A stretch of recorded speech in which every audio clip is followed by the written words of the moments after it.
I'm Chris Carter of the Locked On Steelers podcast, and this is your Locked On Now update after the Steelers have lost 37-30 to the Cincinnati Bengals here at Acrisure Stadium. Just moments ago, the Steelers went into their locker room frustrated after this loss, knowing that they had their chances. They had moments where they could have executed better, and they didn't. The Bengals came out and executed their game plan almost flawlessly at times, though the Steelers did get 2 interceptions. Still, Joe Burrow, 4 touchdown passes, 355 yards through the air, and was able to connect a lot to key positions. And what was the key here? By my eyes, it was the matchups. He kept going after Arthur Maulet, Robert Spillane, guys that he liked get up against T. Higgins, up against Sam Perrine. There were chances for this offense to succeed. He also avoided going deep down the field and testing and giving Minkah Fitzpatrick the opportunities to make plays on the ball.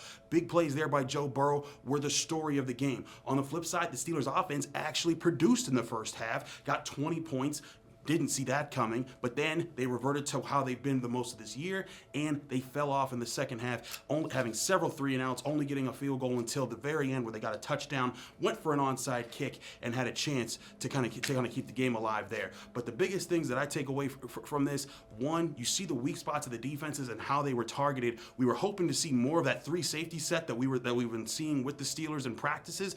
It didn't show that much in this game because Arthur Maulet and Robert Spillane were still picked at a bunch by this defense. The other aspect of this, the Steelers pass rush, not doing enough. 2 sacks on Joe Burrow were good enough, and TJ Watt did get an interception. It was good enough to keep the Steelers in it after a while, but they needed to get charged late, and they didn't. Yes, we could talk about holding, we could talk about TJ Watt being tackled on key plays, but the bottom line is this Steelers defensive front is supposed to fight through those moments, and they didn't do it enough. The Bengals did a bit better job of doing that.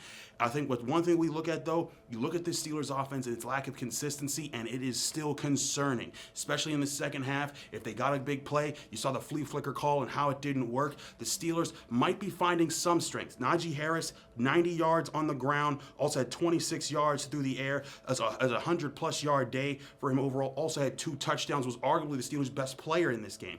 But still, not enough going behind that. Kenny Pickett, 25 of 42, 2 sacks, 1 touchdown. Didn't throw the killer interception, but still didn't do enough in this game to capitalize on key moments. All in all, Steelers still a team that is struggling and figuring themselves out. They're now 3-7, but they have to turn it on soon. They got the Indianapolis Colts next week. We'll talk more about this game on the full episode of Locked On Steelers coming out later tonight. Again, I'm Chris Carter. Follow me on Twitter and Instagram at Carter Critiques. Check out the Locked On Steelers podcast on Apple, Spotify, Google Podcasts, Odyssey, and especially YouTube.